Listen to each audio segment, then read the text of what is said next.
Hello YouTube and happy Pride Month. My name is Morgan, welcome back to my channel. Today I bring you a list of books with queer representation that I have already read or are on my TBR or are books that I have hauled since you last watched a video of mine. I decided one of the ways I was going to celebrate Pride Month this year was by making some kind of video about queer representation in books, but I didn't actually know how many of the books that I've read have queer representation because I don't read romance, so I don't intentionally pick up books that are about being queer, but I have come across many queer characters in my reading life, so I went to my bookshelf to check it out, and I found quite a number of titles that I've already read, or am currently reading, or are coming up next on my TBR that have queer representation in them. Not all of the queer rep is in the main character, sometimes they're side characters. These are not all own voices books, but they are all books that I enjoyed or I think I will enjoy and I would definitely recommend to you. So without further ado, let's kick it off with some nonfiction. I have read 3 lesbian memoirs that I have absolutely adored. The first one of which is by Glennon Doyle.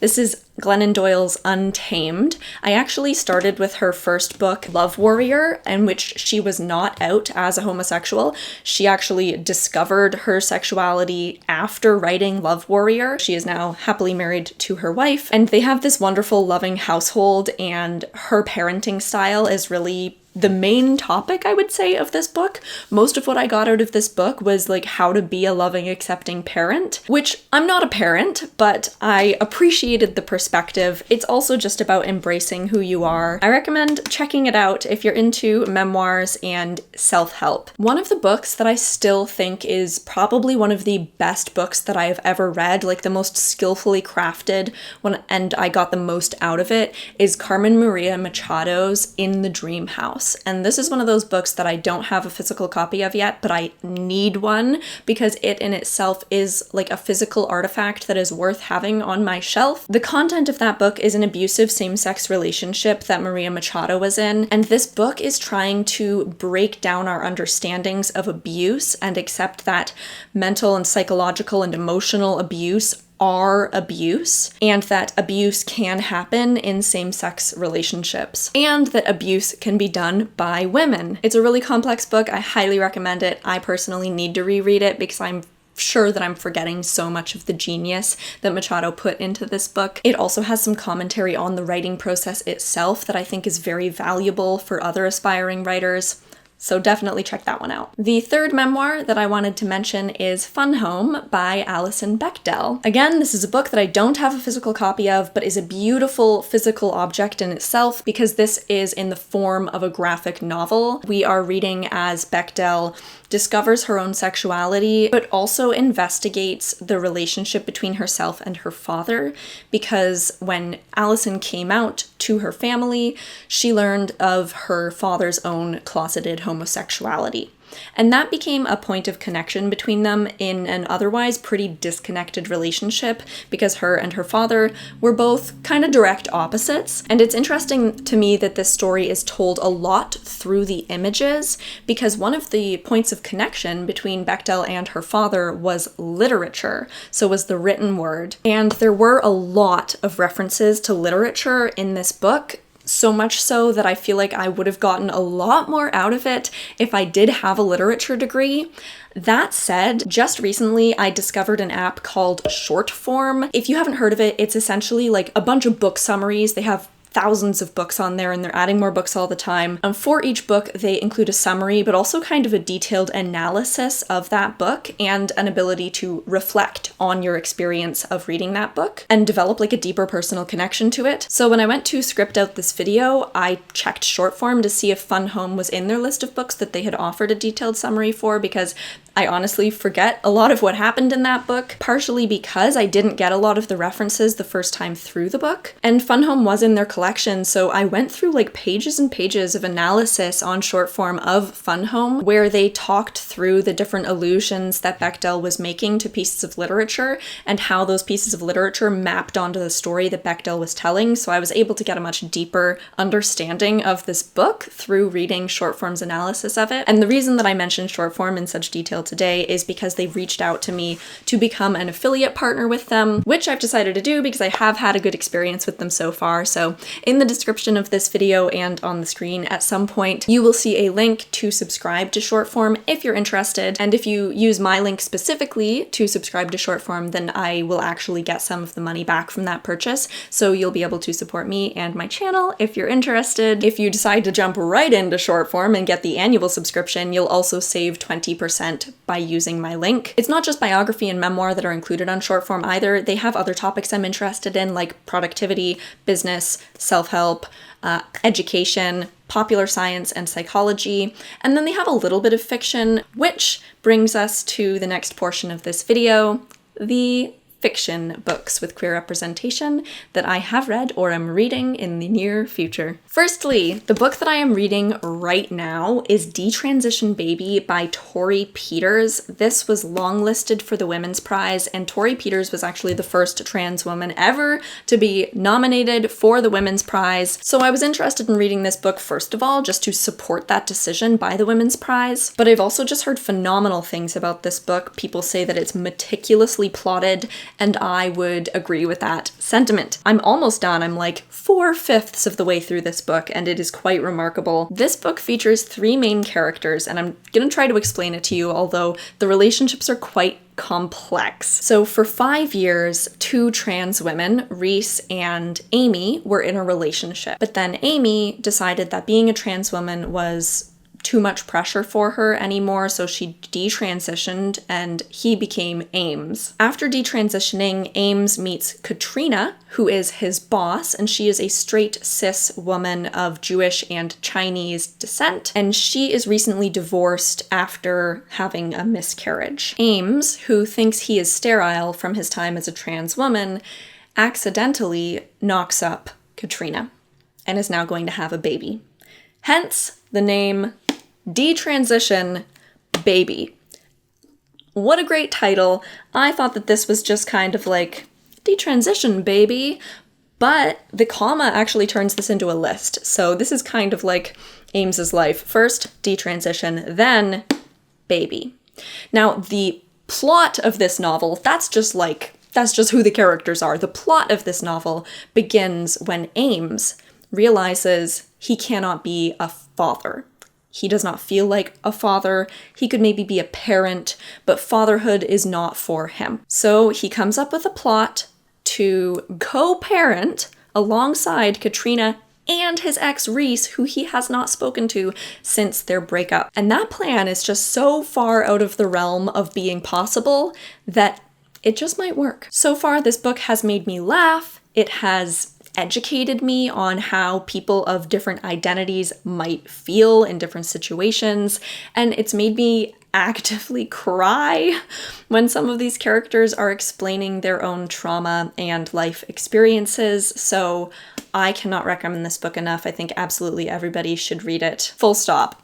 It's also like full of gem lines that I have been saving that I want to remember.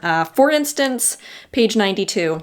Many people think a trans woman's deepest desire is to live in her true gender, but actually it is to always stand in good lighting. Or this one, which I identified with more than I would like to admit. Fur is really so gross, Reese says. I'm lucky I could never afford a fur coat because that kind of raw barbarism is a little bit sexy.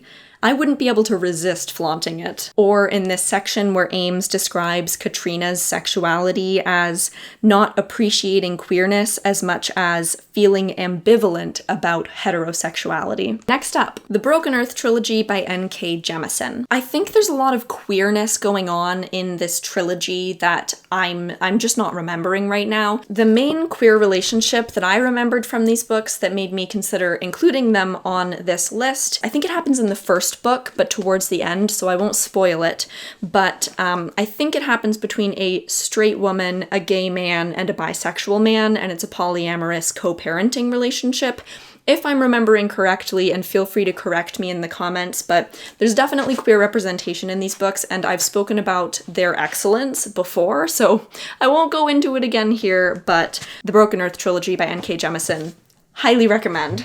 Another fantasy trilogy that features a main queer relationship that I read recently is the Drowning Empire series, the first book of which is The Bone Shard Daughter. I see this book as having two main characters who are written about in first person, but then there are other main characters who have like entire chapters dedicated to their storylines, but they're written in third person, so they feel less main, even though they do get quite a lot of like page time. And one of those, I guess, like side main plot lines is a lesbian relationship between a powerful man's daughter and one of the villagers in her village. And homosexuality in general in this world wasn't really commented on and wasn't considered strange in any way. It was just kind of a normal accepted part of the world, which I appreciated. And this relationship in particular was complex and not about the fact that it was homosexual at all, but just like the complexities that come along with two people from different classes trying to develop a relationship together, and the inability to empathize with each other's positions and trying to make that work regardless because they're in love. So their relationship isn't just tragic, it isn't just idyllic, it's complicated, like all good relationship stories I think should be. And I really appreciated that their relationship does achieve some sense of stability within the novels. Another queer fantasy that is also historical fiction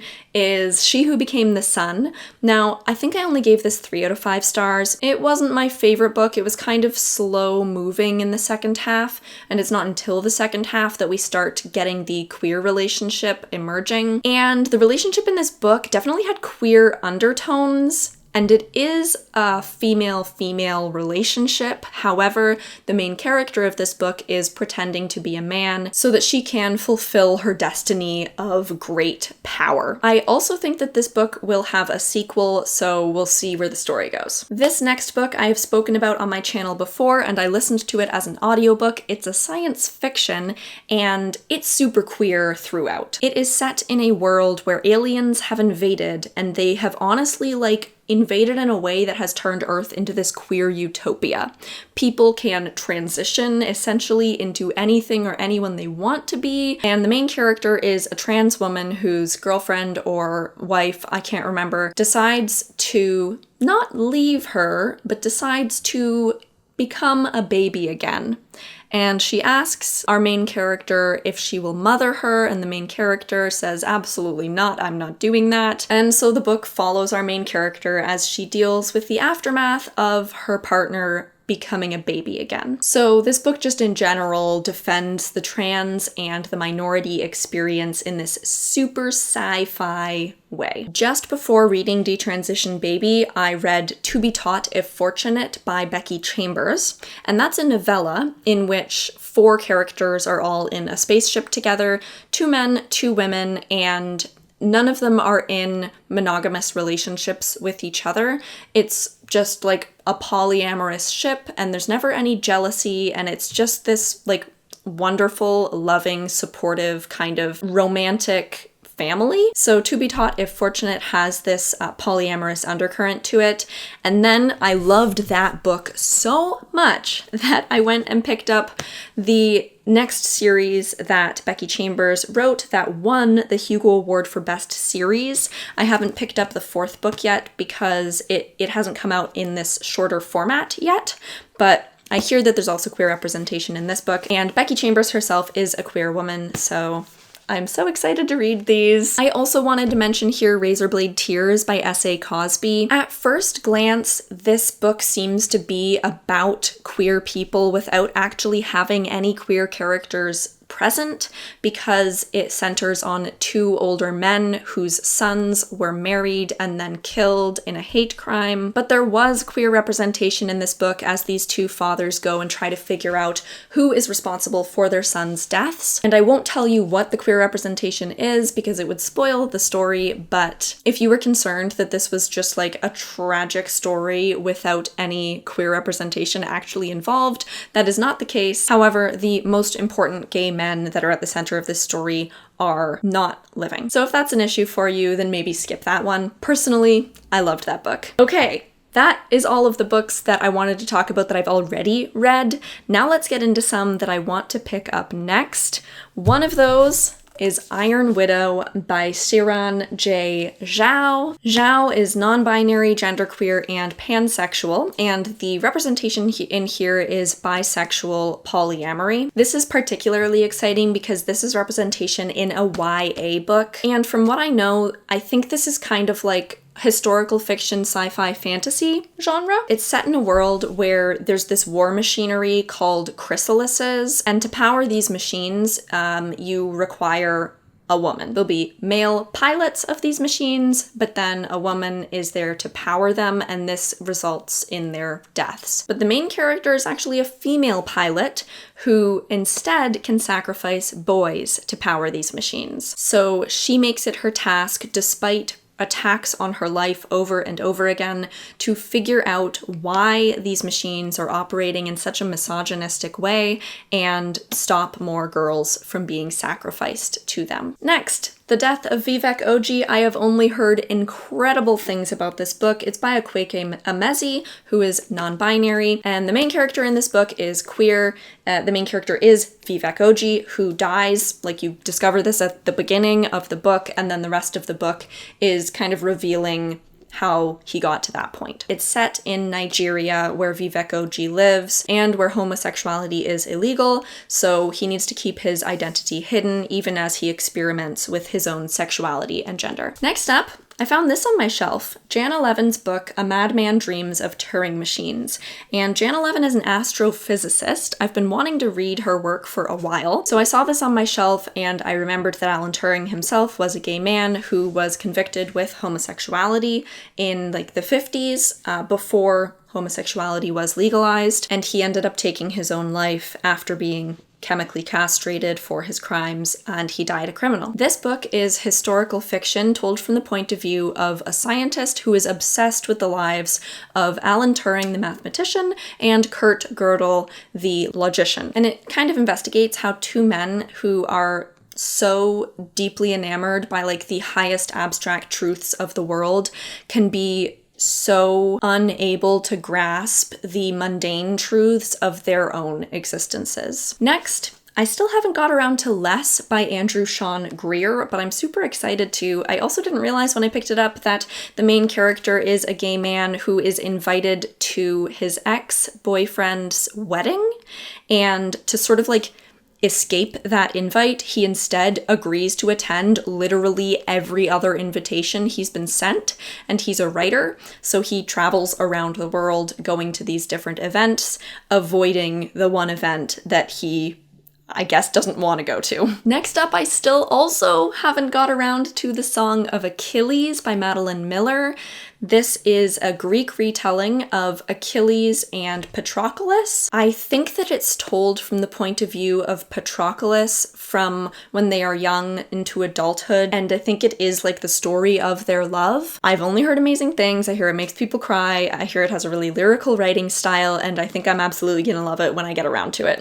The last one that I've got in front of me here is Earthlings by Sayaka Murata. It's originally in Japanese, translated to the English. This is the same author as Convenience Store Woman, which I have not read either, but I picked this one up, and on the inside cover it said that it has an asexual character. So the story centers on Natsuki, who has this stuffed animal who she believes is an alien from another planet, and her cousin believes that he is an alien from another planet, and so these two children feel like they really don't fit in on Earth, which she, Natsuki, believes is just like a factory for humans, where its only goal really is to pump out more humans. So I think the book questions the role of women in society and also the institution of marriage and monogamy in general, but also there is queer representation in the book in the form of Natsuki's husband, who is an asexual man. Okay, those are all of the books that I wanted to talk about today. I am also going to be reading Brickmakers soon because I have to return this to the library,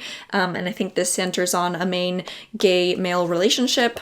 I also really want to read Tomb of Sand because that just won the International Booker Prize, and I think that there's a trans character in that book as well. So there are so many books that I could have talked about today. These are just the ones that I found kind of as I was hunting through the books that I've read recently and the ones that are already on my shelf. I also actually really enjoyed Kafka on the Shore by Haruki Murakami, which has a trans character in it as well. If you have any recommendations you want to give me in the comments section for other books with excellent queer representation or own voices stories, I would absolutely love to hear them. And again, if you are interested in checking out Shortform at all, you can use the link in my description box below, which will support my channel. And they're adding new books all the time, so I'm sure that you could find something that would pique your interest. Happy Pride Month, everybody, and I'll see you in another video soon!